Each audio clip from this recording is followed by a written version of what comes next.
ঠাকুমার থেকে এই আপনার ভুঁড়ি যেভাবে বাড়ছে এ তো আপনি যে কোনো দিন ব্লক করে যাবেন মনে হচ্ছে। না তো আমার সুগার আছে না প্রেসার আছে, নিশ্চয়ই কিছু কোনো লিভারের প্রবলেম আছে। কিচ্ছু নেই। ডেফিনেটলি কিছু তো আছে। এত বড় মধ্যপ্রদেশ কি করে হলো? একটাও মেডিসিন খাই না এখন পর্যন্ত, এটা রেকর্ড। রেকর্ড ঠিক আছে। হাঁটাহাঁটি করেন? হাঁটাহাঁটি করি, রোজ ব্যায়াম করি 1.5 ঘন্টা, কিন্তু খাওয়ার দিকে প্রচুর মানে পকোড়ি, তেলের ভাজা এসব খেতে প্রায় বেশি খাই। বেশি খান? হ্যাঁ, না সকালে যেমন পকোড়ি খাবোই খাবো ম্যাডাম। সকালে পকোড়ি কেন পকোড়ি খাবেন কেন? আর সকালে ওই অভ্যাস হয়ে আছে ছোট থেকে। তো ও খেলে কোনোদিন কমবে না এটা? কিন্তু ডেইলি 1.5 ঘন্টা ব্যায়াম করি ম্যাডাম সকালে। কি কি ব্যায়াম করেন একটু দেখান তো আমায়। হ্যাঁ, কি ব্যায়াম করেন?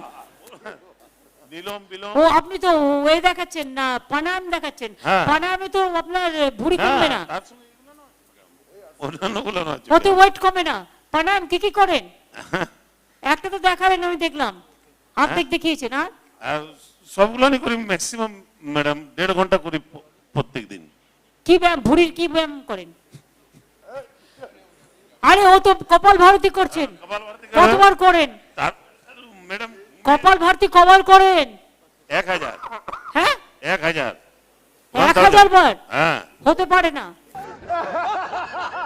ম্যাডাম, আজকে সন্ধ্যাবেলায় এখন তো কোনো খাইনি। আপনি তো 1000 বার 5টার করেন। পরে, হ্যাঁ? আপনি যদি আমার কাছে এখানে করে দেখাতে পারেন আপনাকে আমি 10,000 টাকা দেবো। কখন?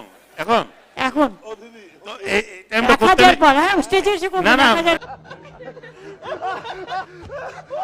বার। 5টার পরে কি তো দুপুর সকালে করতে হয়, নাহলে 5টার পরে করতে হয়।